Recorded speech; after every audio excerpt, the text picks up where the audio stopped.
But the danger of socialization, and this is danger of socialism in general, is it becomes cronyism and favoritism. Just like there's a 1% in capitalism, there's a 1% in socialism, but it's who your friends are. So when the monoclonal antibodies began to show promise, Governor DeSantis was opening these clinics, and they were giving access to these clinics to get more people access that were sick. Our governor, Democrat, I call him DWP, drunk with power.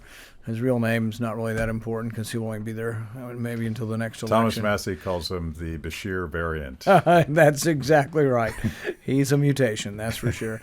But anyway, he sent a letter out. And in his letter, he said, the message to all you unvaccinated people is not that there's a treatment, it's that you're using it all up. It was this blame and shame game. And it's like, are we going to live in a world where people will come in and morally judge you and your lifestyle before you get treated? I mean, it's like, oh, you ate too many cheeseburgers, we're not going to give you a heart stent. You have this, you're not exercising enough. We're going to treat people that way? I mean, it's a crazy world that there's going to be a judgment. And here it's a political judgment because most of the red states have a lower vaccination rate. But what, if you come in, you've been vaccinated, you have COVID, and you're dying, they're going to treat you and give you the monoclonals, but you haven't been vaccinated, you don't get treated? I mean, I think this is a terrible world. And I've been alive 58 years. You never ask who gave you something. Oh, I got the cold. I don't know where I got it. Probably got it at school, or I got it at the gym, or whatever. I have a flu. Even when someone died, we didn't think it was someone else's fault. There's no way to know. And like you know this, but 20 years ago, I survived stage 4 cancer, and I went through 6 months of super aggressive chemo. At the end of that 6 months, I was vulnerable to everything. And based on the new paradigm, I would have apparently had the right to expect everyone else to stay at home so that I could go out. But of course, that would be ridiculous. So I stayed home because I was the one that was vulnerable. And we've flipped the paradigm so that everybody is somehow guilty of something, even though they haven't done anything wrong. Right. And that divides us, right? And the thing is seclusion can work, separating yourself from society, but it has to be done in a sort of an extreme fashion.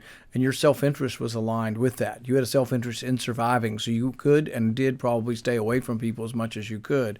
But everybody can't do that in an interaction. So every individual, and then there's not as much incentive for it if you're not sick, So, you look at these videos of 2-year-olds forcing masks on 2-year-olds and putting them in the daycare center, and you see like the teacher putting it on, the kid taking it off, putting it on like 10 times in a row. It's like, you want to see if you put fluorescein on their hands and their face where it is now. It's everywhere. If this kid has COVID, you've now spread it everywhere because kid's got his hands on his mask. You've got the hands on there. Your mask is going on and off, and there's no way to contain it. I remember in medical school we had it was a poker game or just a card game with fluorescein, and they started it out just on one person, and it was just right here, and then by the end of the game, everybody's got it. It's all over the cards. It's all over everything.